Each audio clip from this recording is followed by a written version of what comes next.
Hello, guys. Welcome to this new episode of Mind Makers podcast.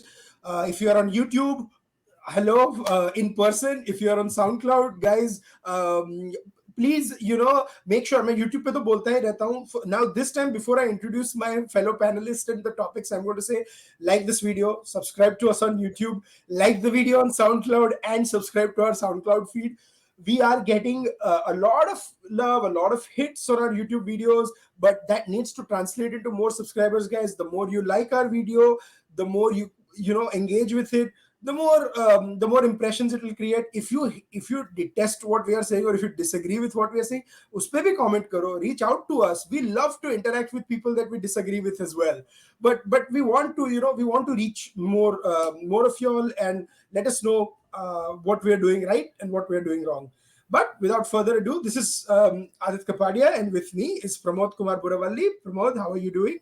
I'm good. I got really inspired and we did a lot of cleaning. I saw the handmaiden of Congress yesterday doing so much of cleaning that I got inspired. So, No, Houston, maybe. there is this beautiful tweet there where Priyanka Chopra, I'm sorry, Oh, Priyanka Gandhi. yeah, there you go. Pardon my faux pas. When Pramod said acting, it naturally goes to the Priyanka Chopra, who's the better actor amongst all the Priyankas that we know.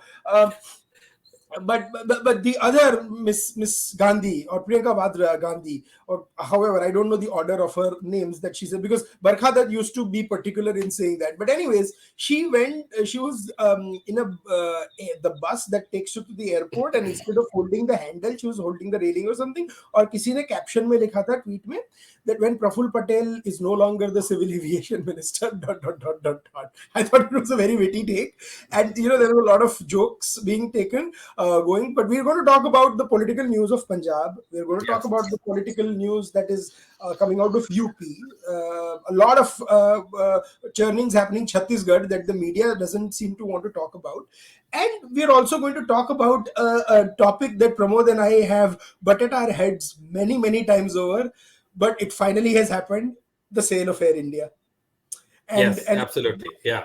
I know when and, you and said Praful Patel, you definitely did intend to talk about that. Yeah. No, Eh, honestly, I was only wanting to talk about politics, but how can we not talk about Air India, right? I Yes. mean, Yes. it's we've waited for this moment for a long time. So Yes. here it is. So we'll start. We'll leave the best for the last, the Air India discussion for the last. So let's get going into this, right? The news were dominated by the tragic events of Lakhimpur Keri. There is a lot of investigations that is going on, and the police procedure. And I honestly don't want to comment on that, because it's all being investigated, and I hope the truth comes out and appropriate justice is done, and we know what exactly happened, because right now there are Right. so many versions of the events, and that is the reason. But what I really want to talk about, and I've tweeted about this, guys, for the last couple of weeks, so do check out what I really want to talk about is a political churning that seems to be happening all across India. And kind of strangely, I don't think it's a political churning happening on a national level in terms of BJP and Congress or something. But what is happening is the Congress's penchant to shoot itself in the foot everywhere, or as when I was on Kushal's podcast, I said they're shooting themselves in the foot, and then with whatever is remaining, they're jumping on an X2. Because in Punjab, they had Amrinder Singh, who I'm not going to say was the most popular leader, but at He was least they holding the would, flock. He was holding the flock. yeah, and they would have Yeah. given at least a good fight in 2022. Now I Mhm. don't know. It's a free for all. Then you have Chhattisgarh, where Mr. Baghel was in Uttar Pradesh along with Priyanka Gandhi one day. The other day, he was doing some bhakti sangeet in a temple or something, but his MLAs seem to be doing sangeet somewhere else. I think a few of his MLAs are in Delhi. Uske baad, there are issues in the Gujarat Congress which are not actually coming out in the open, but within the Gujarat Congress post Jignesh Mevani's entry, and the whole debate around Hardik Patel, what's going to happen, we don't know. And we've almost forgotten about Goa, where Luciano joined the Trinamool Congress of all the parties, because Mamata Banerjee's wave is sweeping Goa also. I mean, Lucinio Valerio. And then you have Rajasthan, where Sachin Pilot only 8 months ago was leading a rebellion and no one knows what is going on. So, how do you see the Congress going, Pramod? Well, it is clutching on the last straws. This was the unfinished episode of Congress Mukt Bharat that took a backseat because of COVID. There was never an end to this crisis because they tried to deflect attention. They wanted to see if there was any momentum that can be built against Narendra Modi politically, which never happened. Then they wanted to find faults with the COVID response, which never happened. Then now with the farm laws, again, with the kind of trust people have in Narendra Modi, although let me say that there is a lot of things that can be done on the farm sector. And you can find hundreds of faults with the BJP in education and healthcare and in the farm laws. But the Congress is not finding any issue that it can gain momentum on because of the incredible stupidity of Rahul and Priyanka Gandhi, and the way they have completely, instead of taking at least the few issues that they were getting. I mean, this is a very smart, cunning prime minister who will not let any issue come to the table, right? But if you are genuine, you can at least take some sort of issue and run your political bandwagon. But they have not been successful. Second, this never-ending question of who is the president of the Congress, who is a working president, who is a temporary president, that is never being solved. And this group of 23 has raised some valid questions in terms of what kind of leadership is Rahul Gandhi going to be presenting himself in the next 3 years? Is this a different Rahul Gandhi? Has he gone and done penance at some mountain hill that he's come back rejuvenated? No, it's the same old, same old. So they are in this perennial crisis. They are just refusing to give up because their backers are refusing to give up. This is incredible that they're given so many chances of failure. This is after failure, right? Who gets this many chances? But they're lucky that their backers have immense faith that at least, if not lower the tally of BJP, they can at least tinker at some of the numbers, and somehow survive for the long haul. It's an impossible task with this kind of potential. Like I said, so many issues.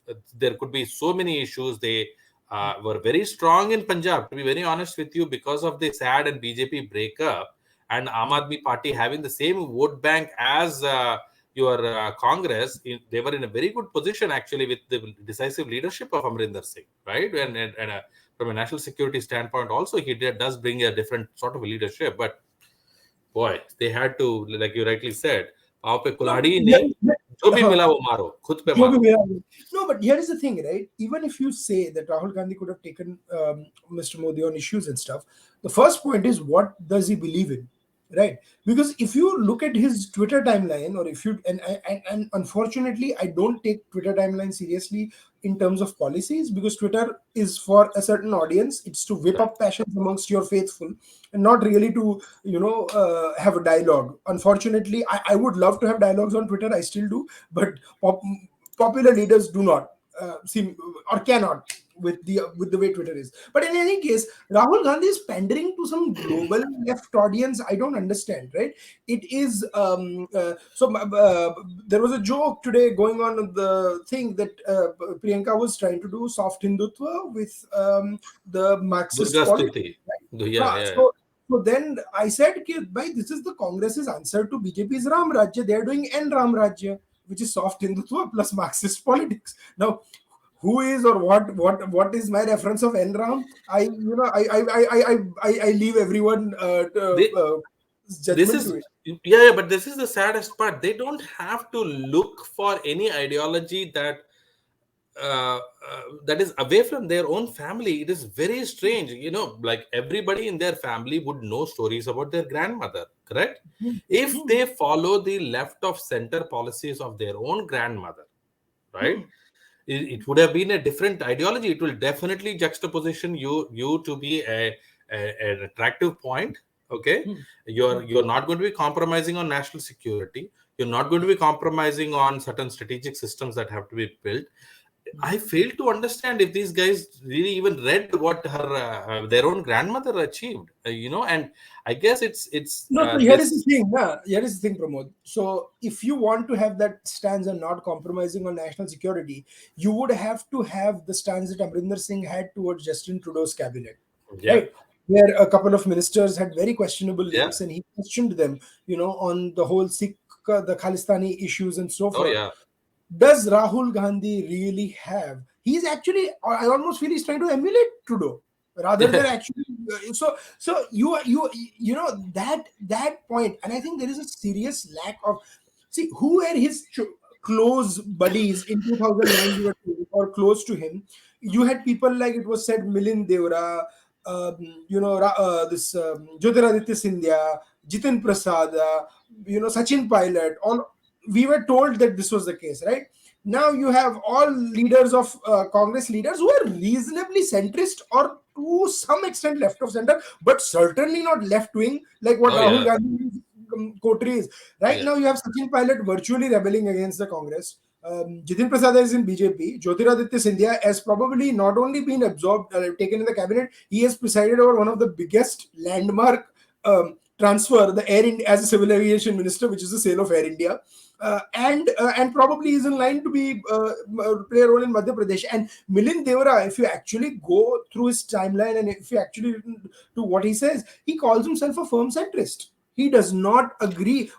Oh, there are many. There are many. Jairam Ramesh, there are many still Congresses that are there, but there is no way the kind of nurturing that has happened to these two children. There is no way there is an intelligentsia that is centrist in nature was allowed to be close to the policy making. It was from the beginning. If you remember the kind of advisors that were placed around Manmohan Singh, right?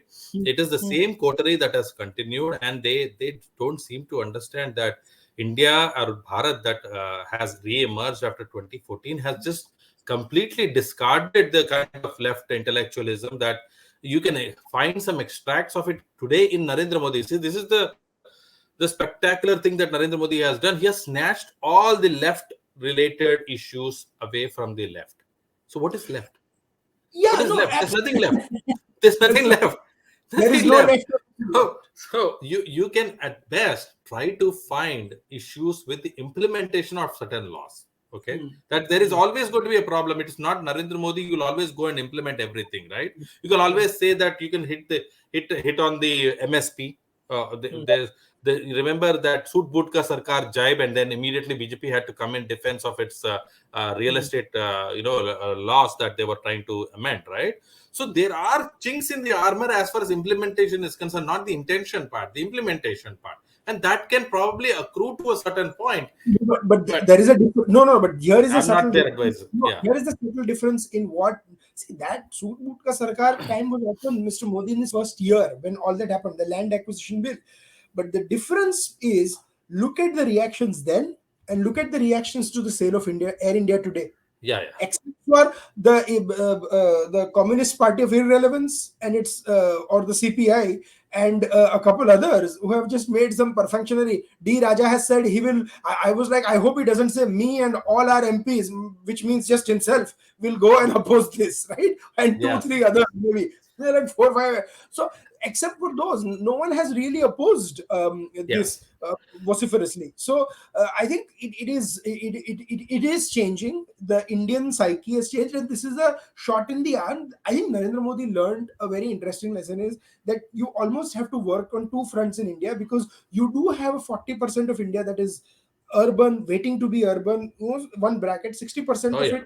it is scared of the 40% urban And sort of aspirations. Will they trample over us? So he, as a prime minister, had to assure the 60% and then assuage the 40% that I have not abandoned my goal also.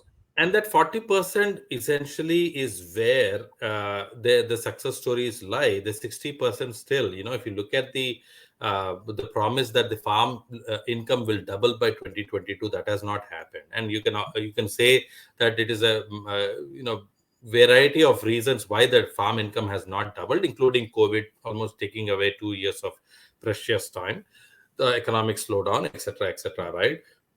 But at the same time, all the other subsidies, that is what I'm saying. Narendra Modi's smartness lies in taking away the issues that the left has espoused for a very long time and making it a right wing issue, which Yeah. is going and giving all of these schemes that were essentially continuation of Manrega. Adit.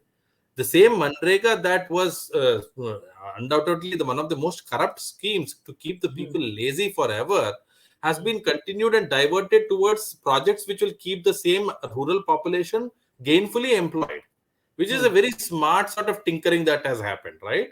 So how can you find fault? You No, have to create mass employment. no, but You I see now a lot of people in the central people Delhi centric were very surprised at this. I personally wasn't, because I've seen firsthand what happens in Gujarat, and people like Surjit Bhalla have always told his core competence was always improving the delivery mechanism. Because if you are in it for the long haul, you can't just carpet bomb every delivery mechanism you have. Because even if it yeah. 25% of it works, when you carpet bomb it and build a new one, it takes a long time, and you have to win elections also. So it's better to fix this and have parallel avenues also. That is the luck that Narendra Modi has brought to the table for 20 years. You don't have sensible, experienced people who have been able to be alternatively successful. Mane, the same scheme, if implemented in a different way, who is going to show is Naveen Patnaik going to show an alternate template? No. KCR is just 7 years into being a chief minister and has barely gotten a state that is able to experiment on these things, right? There's few independent minded, let's call them independent minded chief ministers who might be able to hold their own, so to No, speak. and Telangana is a very Nitish Kumar, so yeah, states like Telangana are a very interesting thing. And because in Telangana, because Telangana is a fairly large state, right? 17 Lok Sabha seats, fairly oh large yeah, state. But almost the city of Hyderabad as an entity had all for many years had become bigger than the identity of Telangana also. of course. Right? And It was, and the city of Hyderabad occupied the same psyche between Telangana and Andhra Pradesh to some extent what Mumbai occupied between Gujarat and Maharashtra in 1960. Now, I wasn't right. around at that time to know emotionally or mentally what happened, but I'm sure there were a lot of passions on both sides. See, there is no sort of a state government or elected chief minister, minus I think Nitish Kumar, who has the numbers in his favor, but not the implementation experience of a Narendra Modi. 13 years cannot be beat so easily because you then have the ability to make a tectonic shift in a couple of areas, right? Like, for example, when I look at the Gujarat electricity, the problems that the distribution networks had, right? There is almost 20,000 crores worth of debt in their books. Okay. But after becoming prime minister, also, he never lost sight of the problems in the Gujarat State Electricity Board. And now Gujarat has literally turned its, complete cycle, so story around it. It's an unbelievable sort of usage of that experience when you become prime minister and not lose track of what that problem was. Even after 13 years, he could not solve it, but he never lost sight of it. So, who is bringing this political acumen? Neither Mamta is. She has never gotten one success story of one sector to tout. Okay. By the time anybody will be able to get that 10 years plus experience and tout an experience, probably Narendra Modi is long gone, retired. He's probably sunsetting and doing some tapasya somewhere, right? So he brings incredible, like I said, some people come with divine luck. This man has this great sort of, and we are at this interesting time as well, right? When the urban middle class Phenomenal is time to be around as analysts, because we'll be around and we'll bring you the live analysis of what happens. And we yeah. also tend to measure the success by only elections and electoral things. I think we'll have to look beyond it very much so for success and for failures both. Absolutely, and that because we are watching everything closely, so that experience gets relayed to the decision makers in the hope that India quickly adapts to that changing situation, and in our lifetime itself, it becomes a very strong and self-sufficient nation, right? That's our endeavor as well. So I'm Absolutely, very absolutely. happy. I'm very happy. Yeah, Absolutely. And we'll tail back to the political discussion for a little bit, but then I want to move to the big news that happened this week, Air India. So yeah, if for people who do not know, who have been living under 2 3 rocks, the sale of Air India was approved by the government of India. It was Tata Sons paid 18,000 crores for it, out of which I think 15,300 or something crores was debt that they will take over, and on top of it, Remaining 2,700 is something will be in cash. hmm. I may be a little bit off here and there, but you might want to check. And government of India will still hold close to 40,000 crores of debt, and I think Air India and Alliance Air have been sold, but then there is another organization, No, I SATS. think Air India Express and Air India are sold. I don't think their logistics division. I No, have to check it because so there's some. Alliance Air too is stored, but there is this Okay, one division, SATS, or I forget the phenomenon, but that is okay, 50% still owned by the government of India. And I okay. suspect that when the revenue starts coming in, they'll Yeah, they'll hold many of this revenue to apply to the debt and stuff like that. And yeah. of course, the gist of the deal and everything is this, but the details, will be only made public in a few days. We'll only know in a few weeks. I don't think there'll be many changes that'll be seen in 3 4 months, but certainly significant changes. But here is why it's significant, and Pramod, I'll let you come in just a second. I want to give a history of Air India. So it was started, of course, as Tata Air by J.R.D. Tata, the father of Mr. Ratan Tata, and phenomenal industrialist. First flight taken from Karachi to Ahmedabad to Mumbai, was carrying by mail in the 1950s. By 1950s, Air India was one of the best airlines in the world. Renamed as Air India, I think in 1940s from Tata Air.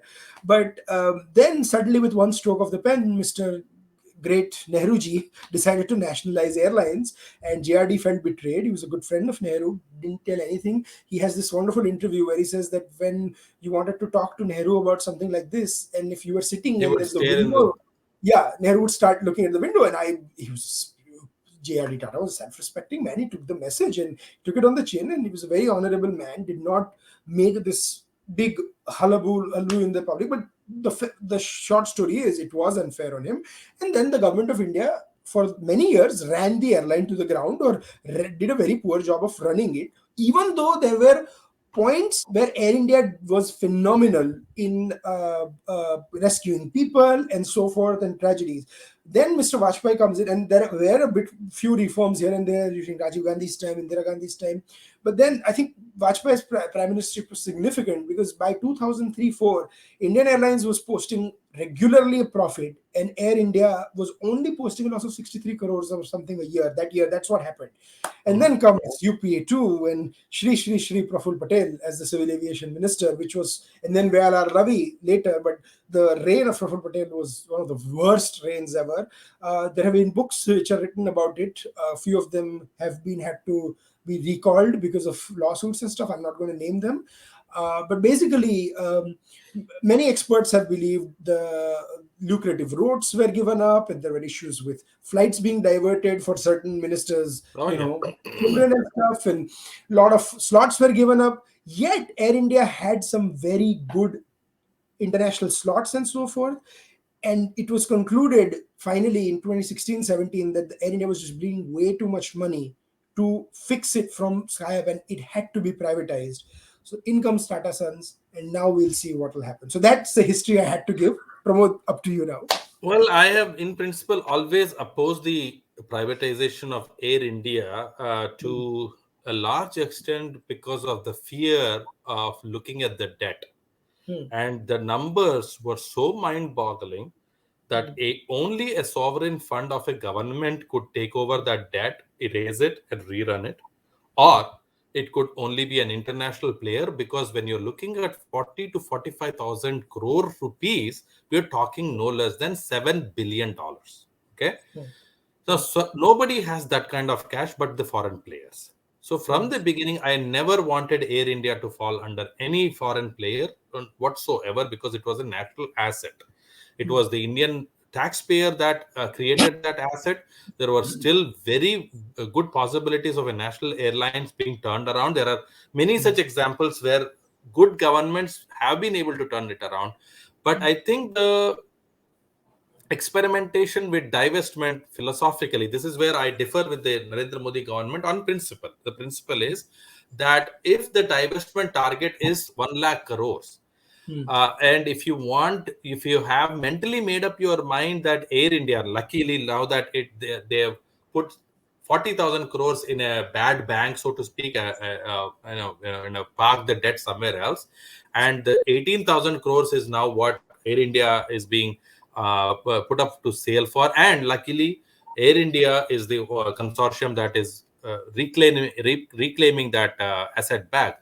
Hmm. I'm not that disappointed, because somehow again this is a cat out of the bag. There's no method to this madness. They just came up and rearranged the numbers and hoping that a privatized airline, again, they have extremely successful routes. The slots are worth its weight in gold. Nobody can deny that those slots. And the airlines, they already have Yeah, 117 long. right, and then there with Star Alliance, I think the They airline, the crazy they part already is, have. Yeah, they already have Vistara. They were running Vistara, they were running Air Asia, and they have that airline experience also, that at least to certain parts of Southeast Asia they have been flying. So I am not going to be unhappy with this sale only because it is back in Tata's hands. Okay, had it yeah. been auctioned off to some consortium out of Dubai or some, it would have been a shame. And luckily, again, Mr. Tata has confirmed that he's going to protect the interests of the employees. He's going to continue some of their benefits and the retirement benefits of all. Let's hope and pray this is going to lead to that achievement of that disinvestment targets as No, well. and the fact is there are three things, right? And you and I, the reason we've disagreed on the Air India thing is because three things. First of all, it was bleeding the Indian exchequers dry. And second Yeah, of all, the problem with Air India was some of the properties it held, very prime real estate across. Were they being adequately used or not? I'm not so sure. Now, yeah, when the governments are always in control of any organization, there are many. Could the assets have been monetized and used to offset the losses? Absolutely. Were they being done? Not in the same pace as a private player would do it, of right? course. Yeah, So that was my second point. My second point on this was that about the routes, right? Now Air India had some phenomenal routes. What had the problem with Air India had become was the consistency with which what in the product they were offering. So mm. you would have a phenomenal experience with Air India. I've had brilliant experiences with Air India domestic, Me and then too. Yeah, always been two or three flights out of 10 which have not been very good. yeah, Something would be broken, something would be this, that, and that has unfortunately not been the case with Middle Eastern airlines. I'm not saying they don't happen with Emirates and so forth, but I'm yeah. saying the percentage is a lot lesser. So that does happen. That laxity, that lack of performance review does set in with government ownership, which does not happen.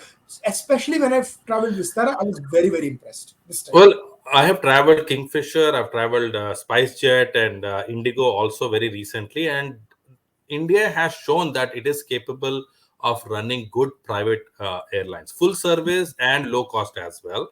With the advent of Akasa Air, the potential revival of Jet Airways again, hopefully in the next 3 to 6 months, Jet Airways will be back again, and the operational success of Indigo. It shows that we are capable of running a good private enterprise that can literally sustain in spite of not having the long-term access to fuel reserves, right? And Like the ones that Middle East has. Yeah, I always give the example. Dubai, by no stretch, I love the city of Dubai, but yeah, Dubai, by no stretch of imagination, geographically, is in the center of the world. But no, because Emirates is a beautiful airline, and the Dubai tourism, they've made great investment into it, and Emirates flies everywhere. They have made Dubai as the center because they always stop at Dubai and then go somewhere else.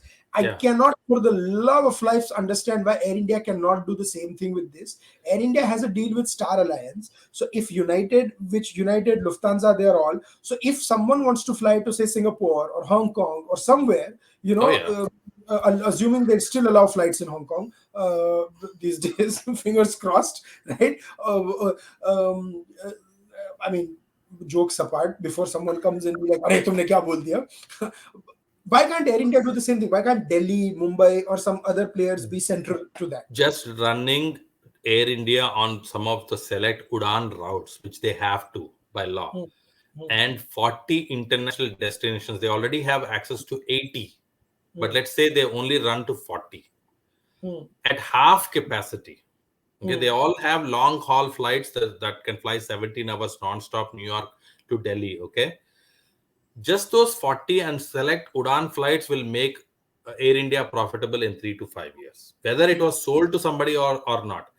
The hmm, reason why they were always flying under capacity was corruption, hmm, was hmm. this kind of indirect sort of understanding that UPA had, which unfortunately or fortunately, whatever it is, the reason, Narendra Modi was not able to break the back of that bureaucracy that was refusing to make Air India a profitable airlines in spite of access to same things, the same assets you were pointing to, same long haul flights. Okay.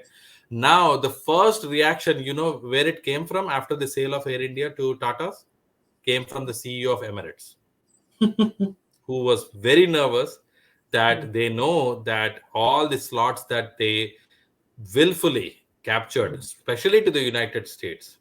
hmm, Okay, just the United States. Forget any hmm. other market. Okay, is going to be given a tough competition because imagine Air India flight Houston to Mumbai. It will always be full, Yeah, always. yeah. Okay, Dallas to Hyderabad, always. Even if they have two flights, okay, Hmm. per day, it will always be full. The San Francisco to Bangalore one is always full, No, 400 people. and the simple is I'll give guys, because a lot of people might think अरे उसमें different क्या है. Basically it takes you the same time to fly from Houston to Mumbai or Yeah. Ahmedabad, to have relatively same time than it takes to fly from Houston Oh to yeah. Dubai, or maybe an hour more, right? But that hour is saving you 6 hours of time, so why would you fly there? Yeah. That. And I will tell you what this will do is आधे Indian airports का तो duty free का sales ही बढ़ जाएगा, because I know. everybody who buys things, whatever things they do at Dubai airport will start buying from Indian Absolutely. airport. Absolutely. And then again the it is same. it is it Yeah. is it is a huge cycle.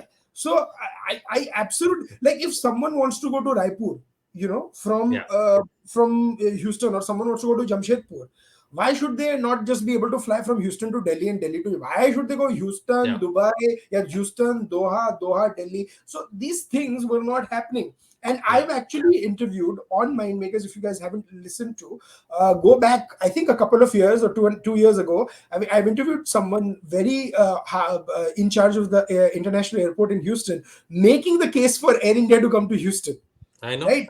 I And remember I that. mean, Yeah. yes. So all our listeners, viewers, please do check it out, because the cities are ready.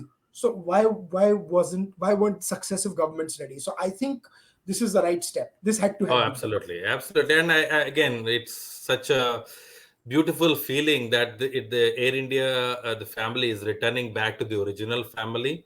Mhm.